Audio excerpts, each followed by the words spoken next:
Got lots of stuff going on today. I never did get my tomato cages put on the other day, and we must get them done. So I've got Miley and I got Dylan over there, and they're gonna help me, and according to them, they're just gonna get this busted out and get it done.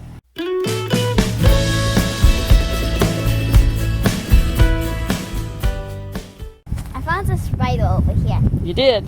Yes. Is it a big one? Ooh, gosh, it was. Thank you for killing it. Okay, we are wanting to get the cans off, and I waited a little too long. So what we are doing is carefully pulling the cans up.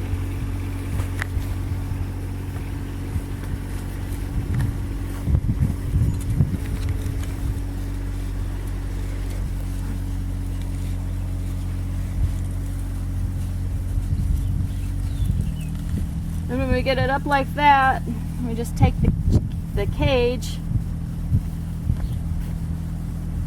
and put it over the top.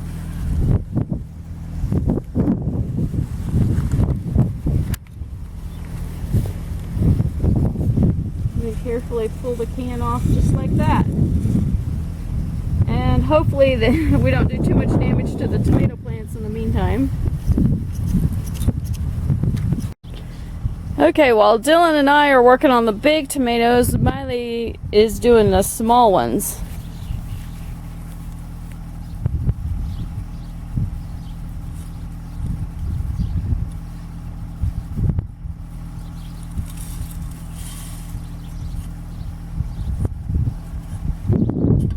Brooke joined us for a little bit before she goes to work, and so she's out here laying the posts out, which will help us tremendously as we put the posts in.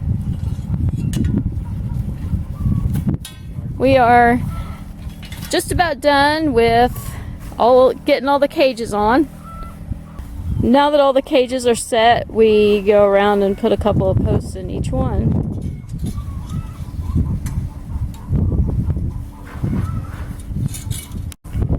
For our tomato cages, I really like using this fencing. We had a roll of it just laying around here the first year that I did a garden, and so Michael got it out and he made up as many cages as we could with what we had. And it made quite a few, but it didn't make nearly enough. And so I went back to buy some more wire like that, and I found out that wire is really expensive. So I ended up going the cheaper route to something like this fence. And obviously this didn't work quite as well because we couldn't get to the tomatoes.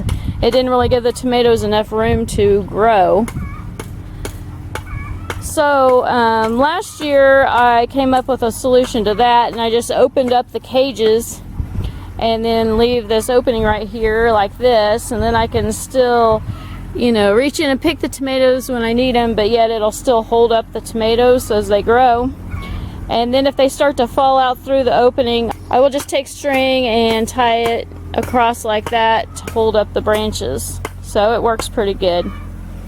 But I like using cages because once you get them put on the tomatoes, then they're pretty maintenance free. Through the month of July, I pretty much have to have the garden to the point where it's maintenance free because the harvest starts, and then we have the fair and a bunch of stuff, and I just don't have time to come out here and do any type of maintenance work other than watering and maybe a little bit of spraying and harvesting. So that's basically why I use cages. Well, we got them all busted out and done. Now the only thing left to do is to take an insulator and cinch it down like that, but I will get that done another day because it's getting hot fast. But I'm just glad to have this done.